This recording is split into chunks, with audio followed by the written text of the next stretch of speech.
चुनाव आयोग की एसआईआर प्रक्रिया शुरू से ही सवालों के घेरे में रही है और अब एक बार फिर इस पर विवाद छिड़ गया है। दरअसल उत्तराखंड में अगले साल विधानसभा चुनाव होने हैं। ऐसे में वहां एसआईआर प्रक्रिया जारी है, जिसमें कई गड़बड़ियां भी हो रही हैं। ये आरोप विपक्ष की तरफ से लगाए गए हैं। इसके साथ ही उत्तराखंड कांग्रेस के नेताओं ने दिल्ली में चुनाव आयोग के दफ्तर के बाहर धरना भी दिया। तो क्या है ये पूरी खबर, देखिए इस रिपोर्ट में। उत्तराखंड में एसआईआर से जुड़े मुद्दे को लेकर कांग्रेस ने जमकर विरोध किया। 20 अगस्त को कांग्रेस के कई नेता निर्वाचन आयोग के दफ्तर पहुंचे। कुमारी शैलजा, गणेश गोदियाल, यशपाल आर्य, गुरदीप सिंह सप्पल और पवन खेड़ा जैसे कई नेताओं ने चुनाव आयोग के दफ्तर के बाहर जोरदार प्रदर्शन किया। होश में आओ, होश में आओ, होश में आओ, होश में आओ, होश में आओ, होश में तुमको आना होगा, होश में तुमको आना होगा, आना होगा, आना होगा। अरे भाई यहाँ मत चलो, हेलो।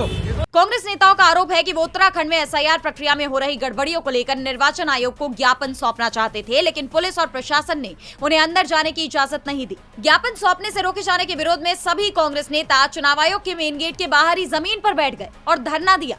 धरने पर बैठे नेताओं ने केंद्र सरकार और चुनाव आयोग के खिलाफ जमकर नारेबाजी की।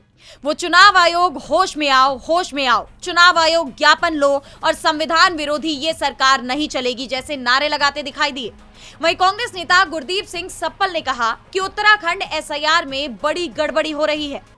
जो एसआईआर चल रहा है उत्तराखंड के अंदर, उसमें इतनी गड़बड़ियां हैं कि उसकी कहीं सुनवाई नहीं हो रही है।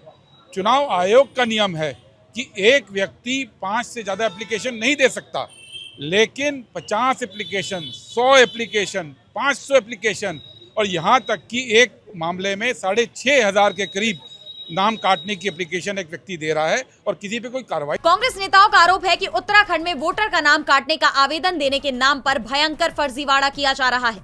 चुनाव आयोग सत्ता में बैठे लोगों के इशारे पर लोगों का मताधिकार छीनने का काम कर रहा है। जैसा कि आप जानते हैं कि उत्तराखंड में अगले साल यानी 2027 की शुरुआत में विधानसभा चुनाव होने हैं। ऐसे में वहां भी एसआईआर प्रक्रिया कराई जा रही है और जब वहां भी इस प्रक्रिया में बड़ी गड़बड़ी सामने आई तो विपक्ष ने चुनाव आयोग को बुरी तरह से घेर लिया।